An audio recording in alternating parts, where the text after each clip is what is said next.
Yo, what's good, kings and queens? It's your boy Don, and I'm back for another reaction video today. If you're new to the channel, please make sure you hit that subscribe button, hit that notification bell, and hit all so you know every time I post, you heard. Welcome back to the channel if you're not new. Today, y'all, I'm going to be reacting to why 2022 will be the worst year ever.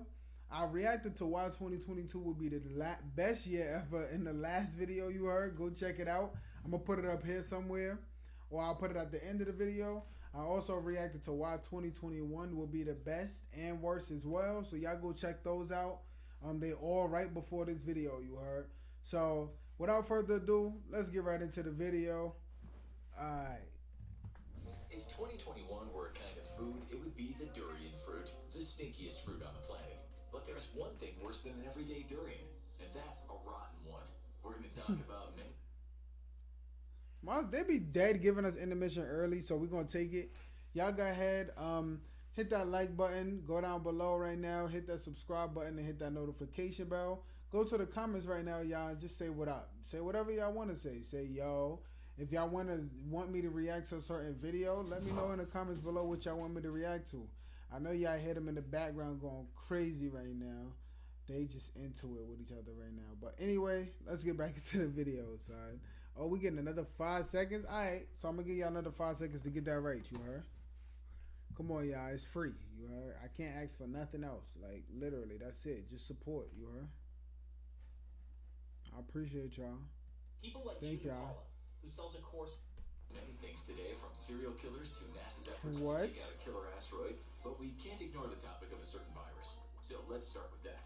The Economist published an article the other day that said COVID-19 is likely to fade away in 2022. But if you look at what the magazine said a year ago, it was that the COVID-19 pandemic will be over by the end of 2021. It ain't over till the fat lady sings, as the saying goes. And as things stand, Told y'all in the 2021 video, go watch it. That sounds like a transformer. It ain't over. The question is, how many more strains will we have to endure in the future? As we write this, the World Health Organization is telling us that the Omicron variant of the virus has a high risk of infection on a global scale. So much for the pandemic easing up by the end of 2021. It probably seems to many of you that just when you're getting comfortable and thinking you're seeing the end of the apocalyptic headlines, you get hit over the head with something new. Living through the COVID-19 pandemic is like starring in Groundhog Day.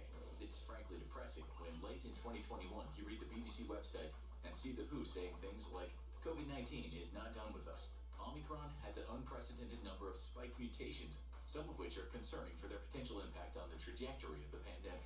Will it ever let up? It seems not just yet.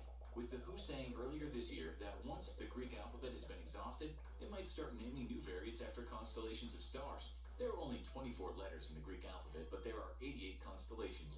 Maybe if we run out of them, we can start naming new variants after stars, of which there are only around 200 billion just in our galaxy, although most of them aren't officially named.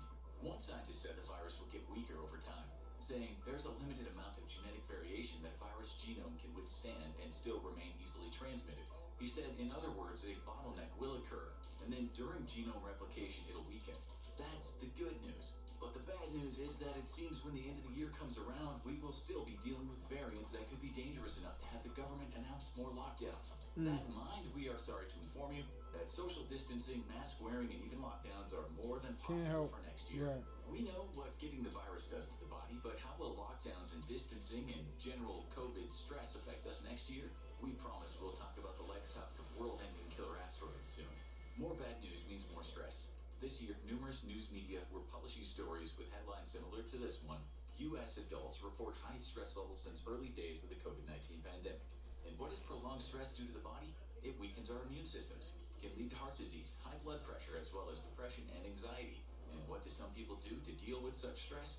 Many of them turn to drugs and alcohol. Yeah. As we said last year, the news media reported an increase of drug abuse in the USA during the first lockdowns. That includes legal drugs too, such as alcohol. In August this year, the BBC reported pandemic alcohol abuse linked to depression rise. The article said people were using alcohol as a means to cope with the lockdown. The lockdowns not only have caused an increase in deaths as a result of liver-related diseases in the UK by 21%, but have also had immeasurable damage on the mental well-being of everyone.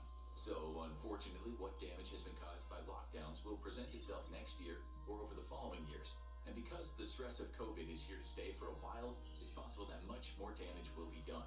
It's not just the Brits who are feeling the weight of COVID, though. In October this year, an article in The Lancet said, we estimate an additional 53.2 million cases of major depressive disorder globally, an increase of 27.6% due to the COVID-19 pandemic.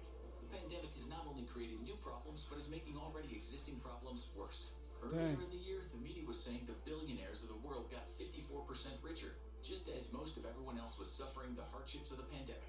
The World Bank in 2021 said COVID has caused rising poverty and widening inequality on a global scale.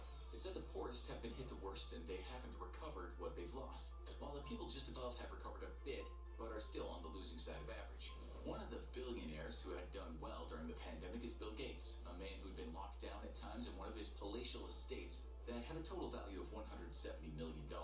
He recently announced that we will get the pandemic under control, but it won't be until at least the summer of 2022. Still, he said people will be dying from COVID in smaller numbers. Then it says Sun said 2021 too. We doubt 2022 will suddenly see a change in inequality.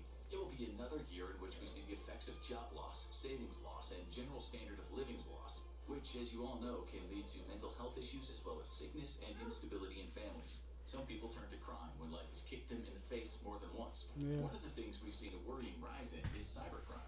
The FBI has said this all seems to have been a trend during the pandemic, stating that from 2020 to 2021, it saw an increase of 1 million cybercrime events. Think about it. More people have been thrust into poverty.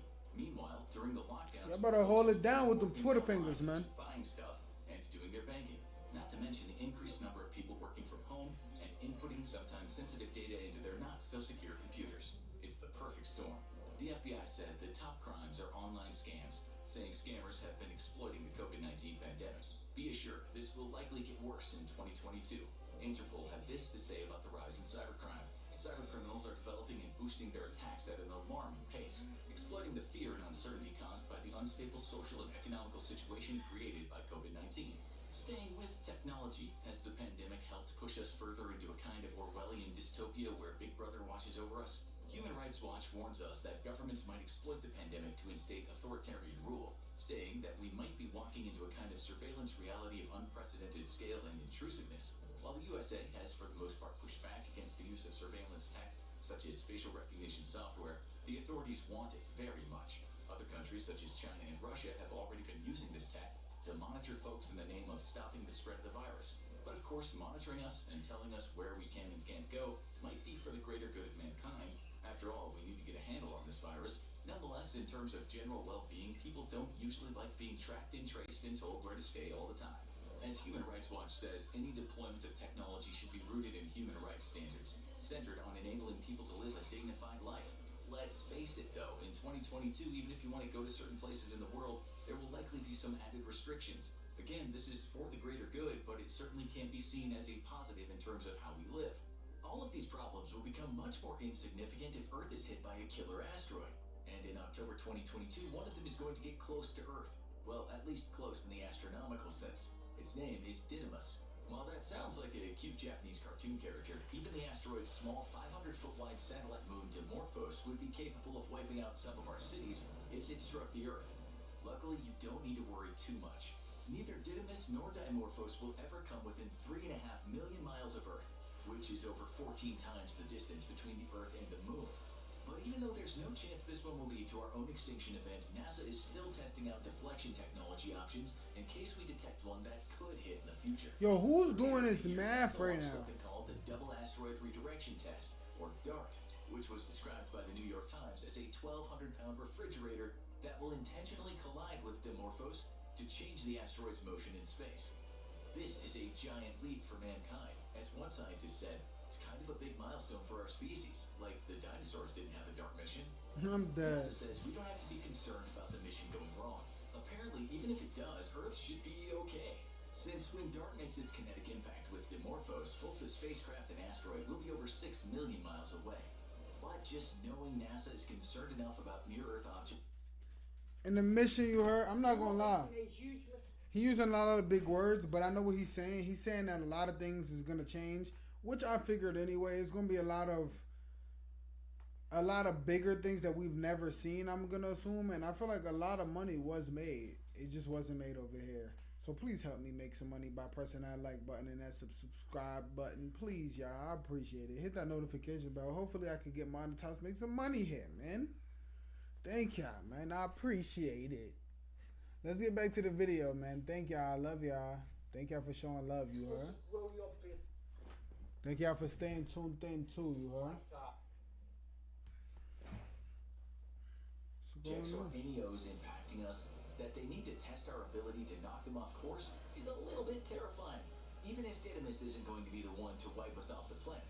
As for killers of the ordinary kind, you've all probably read the reports that said homicides were on the rise in various cities in the US in 2020. We don't know the numbers for 2021 just yet, but we might ask if this trend will continue, especially since we're told inequality and income loss has been on the rise. It seems murder was the crime that saw the major rise, as well as domestic violence, with many other rates of serious crime dropping. The data shows us that homicides weren't spreading out more, but that they were rising in number in places where they already were high homicide rates. Right. Another very negative effect of the pandemic has been its impact on the rapid increase of homelessness across the globe. If homelessness wasn't already a huge problem in the USA, in 2021, the Seattle Times wrote an article stating a recession following the coronavirus pandemic could cause twice as much homelessness nationwide. Right. It cited a study which said this pandemic-induced recession and mass loss of jobs could see homeless numbers go through the roof in 2022 and 2023. And if life wasn't hard enough for the homeless, they're often the prey for serial killers. True. Yeah, we haven't got rid of those folks yet. In day. fact, in 2021, some media reported that there are 4,000 unidentified serial killers dead or alive in the U.S., although only 50 living killers are active. These are the numbers given by something called the Murder Accountability Project. We guess the good thing about the increase in surveillance technology we use will be that those serial killers will have a much harder job getting away with it. Experts on serial killers have said perhaps some guys get arrested after their first murder these days, but in the past, such people might have gone on to make a name for themselves. With the pandemic decreasing the well-being of ourselves and our society, we can look forward to another year of decreasing living standards and possible world-ending events. 2022 might not be a great year just because the world is still shaking from something that first wobbled it back in 2019. Now, you need to watch Why Spanish Flu Killed Over 50 Million People, Deadliest Plague in Modern No, I'm not gonna lie. Or They dead behind on it. But anyway, if y'all like that video, please make sure y'all like that video. Hit the subscribe button. Hit the notification bell. Hit all so y'all know every time I post. I just posted the 2021 version of this and the 2022 version of the best year 2022. So please go watch those videos, man. Make sure you follow all my social media. Everything is here. Other than that, please hit that like button. Go down in the comments. Let me know what your favorite part of the video was. And I'll see y'all in the next video, man. Peace. Love. Dog.